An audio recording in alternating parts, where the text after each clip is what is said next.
Welcome to Kevin Oduor YouTube channel. That's my channel. Here we do exclusive political analysis. And I still want to say thank you guys for your continued support, for your feedback. I really go through that feedback at the comment section and I try to make everything better day in, day out. We are growing on journey to 2,000 subscribers.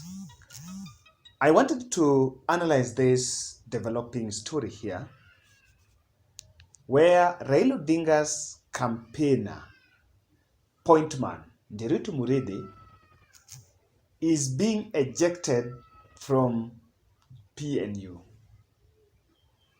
Party of National Unity. And this is a latest development that is coming at the worst time for him. Nderitu Muriithi is the only governor that was elected on independent, as an independent candidate in 2017, and is from Central Kenya. That's from Central Kenya. Last week, we opined in this channel that Raila Odinga had entrusted him to be the chairman of his campaign secretariat. And his first role was to plan the successful Thika rally. The second is the meeting that he held with the governors, and 30 governors endorsed Raila Odinga's presidency. And I must say that, of course, he is really up to the task. But now there is a latest development that after Raila Odinga appointed him to be the chairman of that campaign secretariat, he actually announced that it did not mean that he's going to denounce his party and join ODM, but he's going to defend his seat through the Party of National Unity. Today, there are reports that he's being ejected from that party. So let me give you a little bit of the background of the troubles in PNU, and also need to know a little bit of Nderitu Muriithi. Nderitu Muriithi is not just a governor, a mere governor and a Central Kenya leader, but he is from a very powerful family because he's the nephew to the third president of the Republic of Kenya, retired President Mwai Kibaki. And Mwai Kibaki appointed him in government in 2007. After that Grand Coalition government, when it was formed, he had actually vied for Laikipia West parliamentary seat and he won. And when he went to parliament, remember by then, ministers and assistant ministers were being picked from the members of parliament.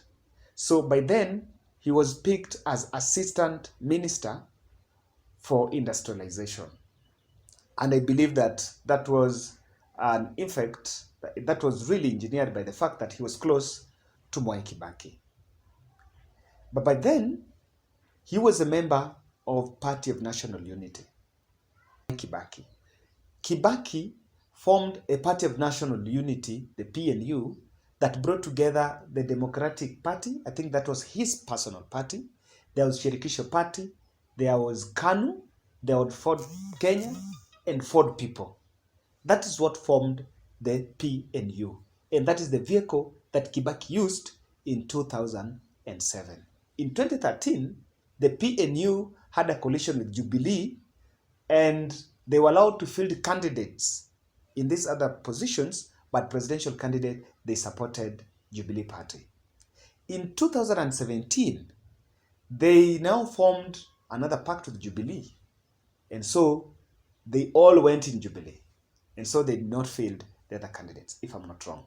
Now, fast forward, in 2016, Peter Munya was elected as the party leader of that party. So as of that moment, that is what happened. So guys, Peter Munya was the interim party leader up to until the 2007 general election. Actually, he vied with PNU. So what happened?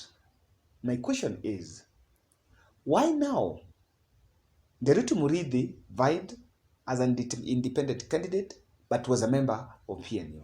And I think the reason why that happened is because he had actually vied with Jubilee Party, but he lost in the nominations, I think. There's a problem in the nominations, then he went as independent.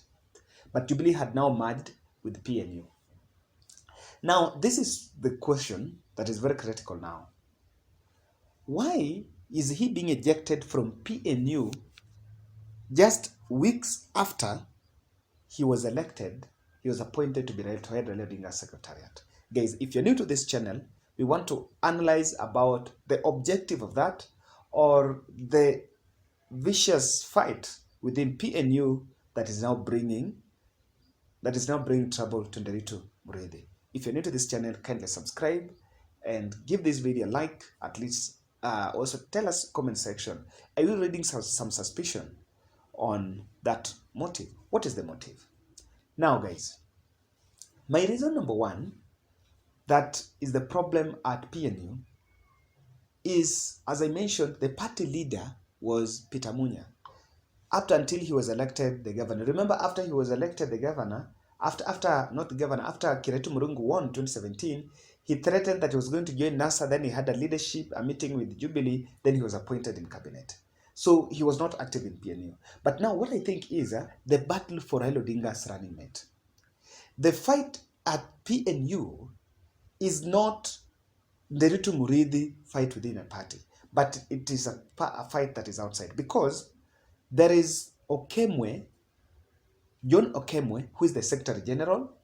John Okemwe is supporting Peter Munya, and the chairman, David Kamau, is supporting Nderitu Muriithi.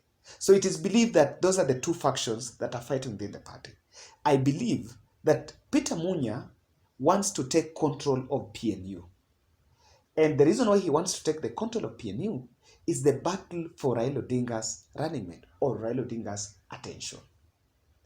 Nderitu Muriithi, having been appointed that position, I think his odds are high, and he's so close to Raila than Peter Munya. Even though initially Peter Munya was touted as the person who could be Raila Odinga's running mate in the list of Raila Odinga's running mate. So Peter Munya wants to take control of that party.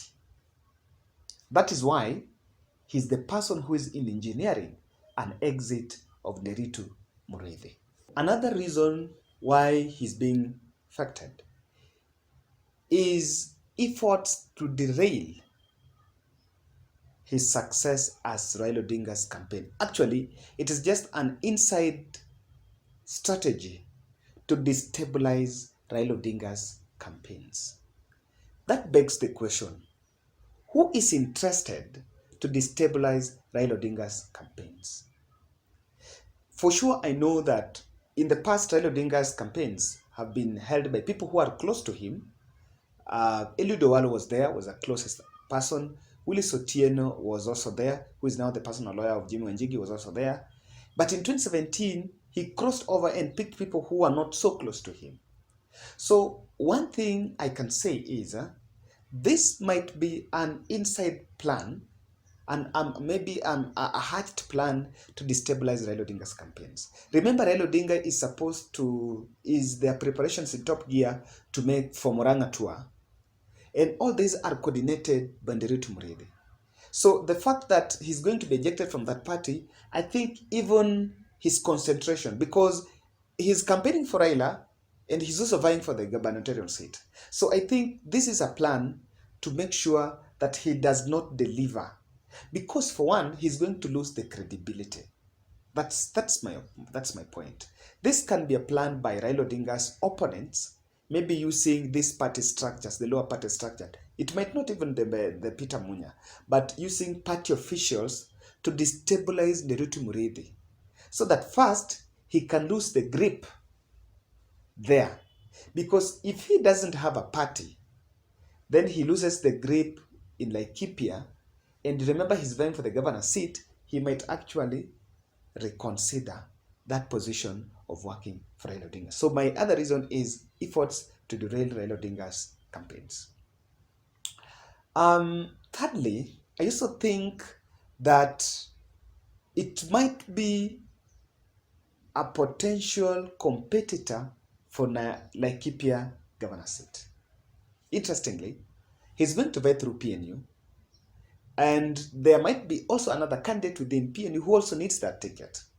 But the fact that he's so close to Raila and is a very big eye in Azimio la Umoja, that if he also holds a position there, it might be an inside plan so that he can be ejected from the party, so that if he goes to vie, he can vie through Azimio la Umoja, because within the political party's amendment bill that is yet to be passed in Senate, you can vie as a coalition candidate, so that he can go and vie as an Azimio candidate and PNU picks another person. That is interesting there. Lastly, I mentioned that PNU, the father of PNU is none other than Mwai Kibaki. Mwai Kibaki is nephew to Nderitu Muriithi. Is there a connection? Is Mwai Kibaki family uncomfortable with Raila Odinga's candidature? So I might also advance a theory that maybe the people around Mwai Kibaki do not support Raila Odinga. And because one of their family members is a key point man in Raila Odinga's campaigns, that is why he's being ejected from the father's party. That is my opinion on this. And you can also get us and tell us, guys, what do you think?